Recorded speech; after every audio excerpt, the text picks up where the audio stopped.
said, we can't get bids in the fall. We do our primary recruitment in the winter.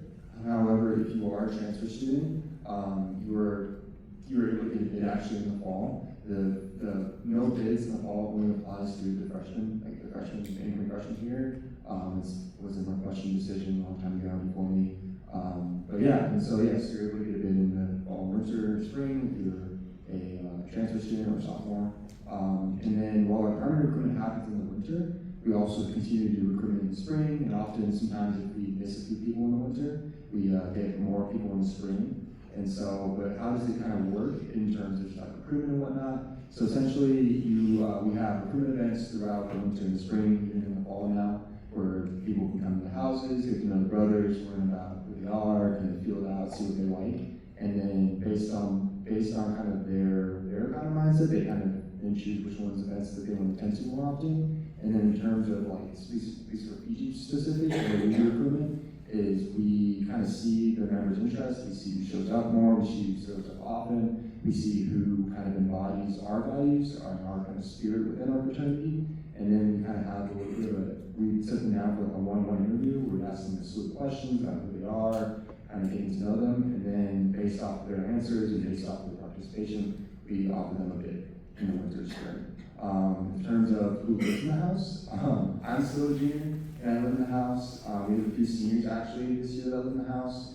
That's very kind of an anomaly.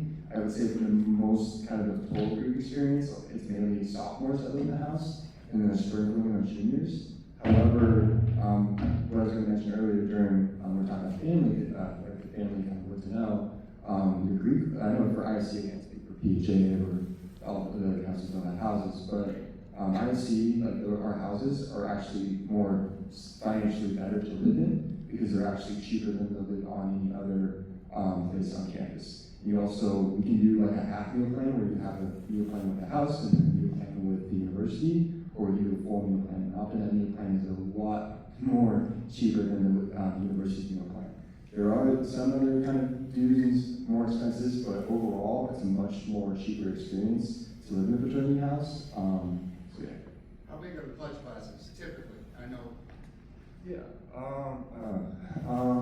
The pledge classes, so we've had anywhere between 60 pledge classes, like around 40 or 50, to pledge classes around like 10 to 20. So I would say about 30 would be the average.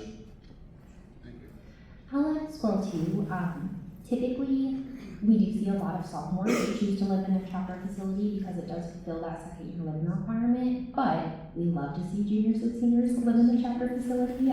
Brings a great example of that. We have a couple of houses that do boast like some pretty significant junior-senior numbers, so it's not unheard of. And the other thing I'll add as well too, since you mentioned you do have a transfer student, oftentimes transfer students are eligible in the fall quarter to join right away, as Braden mentioned. Sometimes the organization will build connections with that student in the fall, but then kind of wait to start the process until the winter, just so they're not having to run it multiple times throughout the quarter. So it's not uncommon. We do have a couple groups that'll run a process in the fall quarter for upperclassmen and transfers, but not very many. I would say maybe like 1 or 2 chapters typically does that. So if they're not like starting right away, that's not uncommon or anything to panic about. And I think we had a question up here in the back, and then we'll pop over here. Hello, everybody. Good afternoon. And again, I want to applaud the students for being so professional and open about their experiences. Specifically for the Omega Man, what other MPHD fraternities are active on Northwestern campus? That's my first question. And then the second question is, if somebody were interested in learning more about your organization, where are your community service opportunities or networking opportunities hosted? Yeah, so to answer your first question, as Casey mentioned in the presentation, we have 8 chartered here. However, we only have 6 active chapters. So for the fraternities, it's Omega Psi Phi, Kappa Alpha Psi, and Alpha Phi Alpha. And then for the sororities, it is Sigma Gamma Rho, Zeta Phi Beta, and Delta Sigma Theta. However, Alpha Kappa Alpha is coming back this fall. So by the end of this quarter, there will be 7 active chapters. As for learning about organizations and finding that information, We have like our NPHC Instagram, it's NUNPHC, where we do like the council events and we post kind of the individual organizations events as well. And then each chapter has their own Instagram account, which is kind of the main mode of disseminating information about that stuff. And those are readily available within the NPHC Instagram account, so it can be found through there. There's also the Black House on campus, just right along Sheridan Road, where a lot of students go during the day, and so there's the GroupMe as well. So really, social media are kind of those forms of communication, but also in person, the Black House and spaces like that. We discuss those opportunities as well. And then we have somebody in the middle, there's a mic coming your way. Hi, just for the social fraternities, for the number of chapters, I think it's about 9. Was there a period in the past, I don't know, 10, 20 years ago, where that number might have been higher? Just out of curiosity. Yeah, this may be more Casey specific question, but yes, it was a lot higher. There was more fraternity houses on campus. There was a lot more involvement. But ever since we talked about Walsh Creek Life, as well as COVID, as well as some just member groups have left, the number has decreased in size. Also, Northwestern Greek Life isn't one of the predominant community contributors in Northwestern. Probably makes up about 18% of the whole entire student body, whereas Alabama, students SEC schools, it makes up around like 30, almost 40% of the community. And so it's kind of a lower community, and so that's why we have lower numbers. However, there's like potential growth and expected growth from different chapters. But yes, was a lot larger in the past, but it's lots more now. And I have the exact numbers as well too. So I think at our peak, we had about 17 in a fraternity council fraternities. Obviously, we have significantly less than that. And also at our peak, we were about 40% of campus affiliated during that time. This predates me pretty significantly. I want to say it was around 2017, 2018 when we hit those numbers. That, I don't know if it was the best thing for our campus at that time, because our organizations kind of became the purveyor of a social experience on campus, which wound up being, I think, a little bit of a heavy lift for them, and a thing that offered a little bit of a margin of error in terms of safety. So, like Brady mentioned, a lot of those organizations left Northwestern in large part due to attrition over the years, just low membership, lower interest. And we did candidly have some groups who were removed during that time period as well too for continued violations of the student code of conduct. So just in full transparency, we've dipped quite a bit, but ultimately at our peak affiliation, I think it was not really productive or conductive to a safe student social experience, and we're in a much better place, I would say, now as well too. Question in the back? Okay. Thank you so much to the students. I'm curious for the sororities, is it a certain time period of recruitment and then bids are given? It sounds a little bit different for the fraternities. And then also from a process perspective, are there any steps like alumni letters or anything to be aware of? Good questions. That's like definitely in my wheelhouse. We do operate a bit differently than IFC. Primary recruitment, which is the only thing that first year students are eligible for, is in the winter quarter. It's like the second weekend back. So I think this year it starts on the 14th or 15th of January. And there's basically an orientation on Wednesday night, and then Thursday and Friday night, you have the first round where every student gets the opportunity to talk to every single one of the chapters. And then there's sort of like a mutual selection process where then on Saturday, the students talk to somewhere between like 3 or 5 of the chapters. And then they sort of keep narrowing it down and have longer conversations with them. And then Sunday morning, you might talk to 1 or 2 chapters. And then if they continue to go through the process and to maximize their opportunities, we'll get a bid on Sunday night, and then there's sort of like a celebration with the chapters. And so it's definitely more of an expedited process than maybe at other schools, but it is very structured, and it's very like, I would say it feels more like it's kind of an overarching thing as opposed to maybe fraternities where it's more chapter specific. If you do have a student that's been on campus for at least, I think, at least one academic year, or like has gone to a college, so a sophomore transfer, for example, they would be eligible to do what we call continuous open bidding in the fall, which is like more informal recruitment where it's very chapter led, and you would reach out to a chapter and say, I'm interested in joining, and then they might have events for you. I don't believe any of the chapters are eligible anymore because I think they filled their spots, but yeah, I can't remember if that was, did that answer all your questions?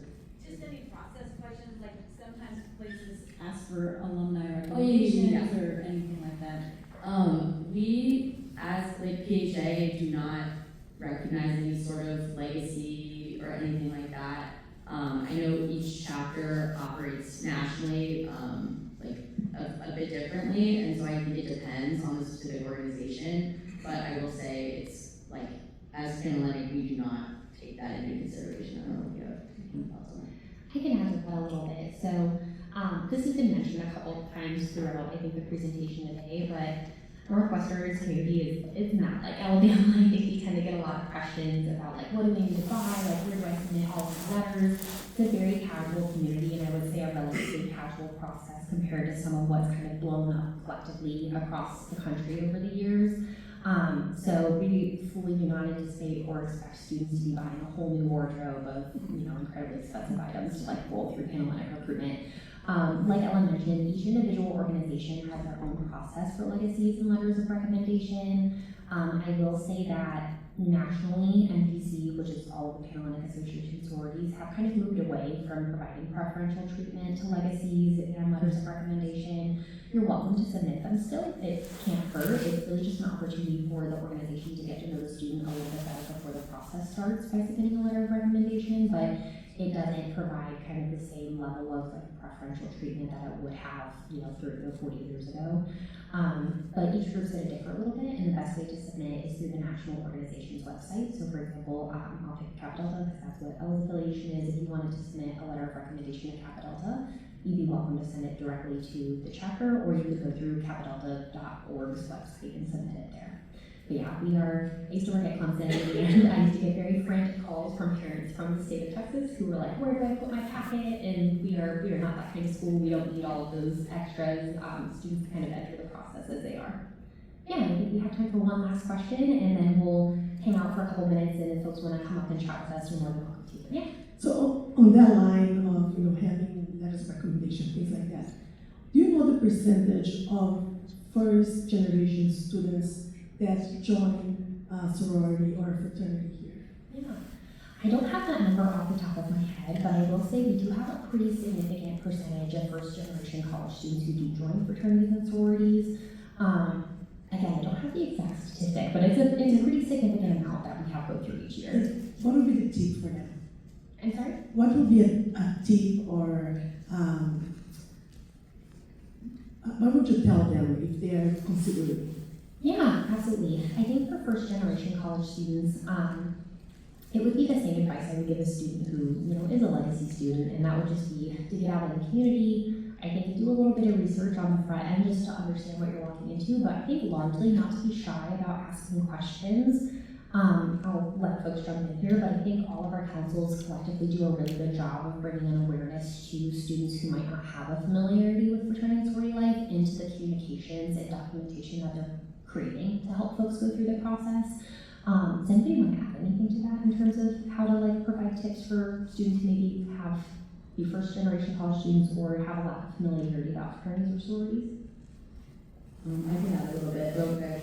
I know on the PHA side, we do place a lot of emphasis on making sure we're not assuming anybody's level of understanding of Greek life as a whole, and so, we really try to make ourselves available to answer any questions people may have, and make sure that people know that no question is a stupid question. We're really here to answer anything, and we try to have all of our programming centered around anybody who may not know anything at all about the PHA experience, and making sure people know what different terms mean, and that there's a bunch of financial transparency, and yeah, I think we at least, I don't know, I'm assuming you guys similar, but like, we do place a lot of emphasis on making sure that everybody has the opportunity to participate in the experience. Yeah, IFC in the past used to be very good at explaining programming and telling people what they needed to do, walking through steps. Ever since COVID, we kind of fallen back on that. It's been very more dependent on the specific chapters doing that, and some of them doing a great job, some of them have lacked. But IFC is now pushing forward with more broad programming. We're in the process of developing a website that's more kind of centered to IFC, that's separate from the FSL website, which is already great, but we just figured we have one that's more specific and having questions for parents and whatnot, stuff like that. But the chapters have done a great job with programming and talking about what to expect in that process.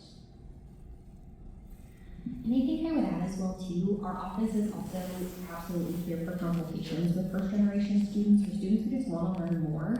Our email is all over our website, so if your student is maybe unsure or just wants to sit down and get a little bit of a crash course in what a preparing sorority is, what you can expect through those processes, please don't hesitate to have them reach out to myself or any of our staff members. That's kind of why we're here, is to help folks walk through those things. I think as well too, if there is interest in perhaps one of our culturally based organizations, those organizations typically participate in what's called intake or membership intake, sometimes they call it retro recruitment, but those processes can be a little bit more discreet. And so if they want to come in and sit with one of us to have them walk through what they can roughly expect through that process, we're more than happy to do that as well too. And then have them come chat with us. Our website has a lot of resources as well too. And we also have the contact information for all of our council leadership on our website as well. So if your student is leaning towards one particular council or organization, they can reach out directly to the leaders that are on the stage today, as well as other folks from that executive board, if they want to speak with a student a little bit more directly about their experience as well too. Great. Okay, well, I believe that is all the time we have for open questions here, but I do want to thank you all so much for being here today. Myself and the students will hang out for a couple minutes here at the end, just to answer any last minute questions, but thank you all so much, and thank you to our students again for being here on a Sunday.